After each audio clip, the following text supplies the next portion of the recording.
The Bengals look to lock in their offense as Day 6 features the first day of full padded practice. Mike Petraglia outside Paycor Stadium.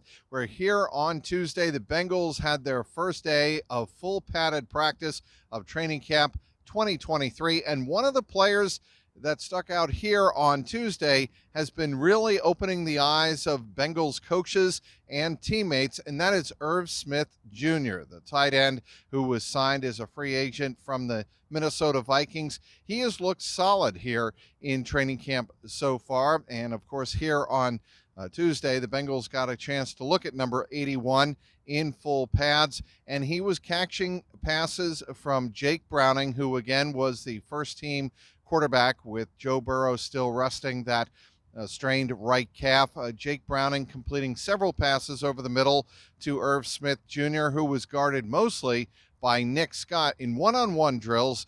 It was Irv Smith beating Nick Scott once or twice down the field in open field tackling drills, and then he carried that over to 11-on-11s, where again Irv Smith was getting open underneath several times on checkdowns, other times on planned routes within the offensive scheme. And it was interesting to note this because before practice, Zach Taylor said of Irv Smith Jr., he's locked in. He's locked into our offense, and he is really making solid progress.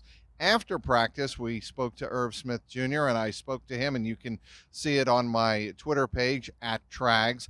Irv Smith was saying that the offense is really starting to pile up in his estimation, and that's the beauty of it. What he can bring to this Bengals offense, he believes, is some options for Joe Burrow underneath, much in the same way that tight ends before him have, like C.J. Uzomah and obviously Hayden Hurst last season. Irv Smith Jr. really shining early on here in camp for the Cincinnati Bengals. As for the injury news, first of all, we'll start with Joe Burrow. He is still nursing that strained right calf. Here on Tuesday after practice, we noticed Burrow again in the locker room, this time pretty much with a leg-length black sleeve on his right leg, a little longer than it was on Monday when he was just sporting a simple calf sleeve on his right leg. So take that for what it's worth. He's still not limping. He's not walking very fast. He's certainly not exercising. But Zach Taylor said before Tuesday's practice that it is a good thing for Joe Burrow to stay inside when it's not very crowded. Team is out on the field doing their thing. He is able to get the proper treatment without a lot of fanfare inside the building. In terms of progress, really not any progress or a change in progress to report on that front.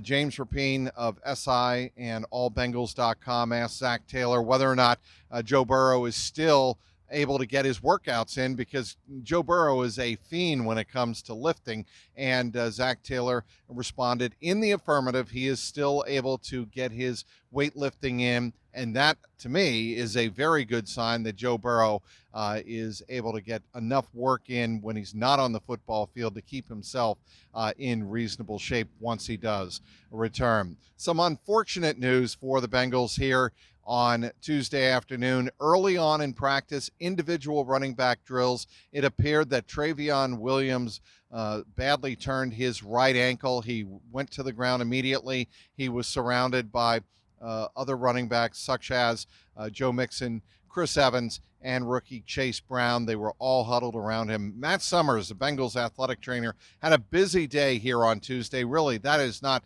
too big of a surprise on the first day of full padded practice, but Travion Williams had to be carted off the field after practice.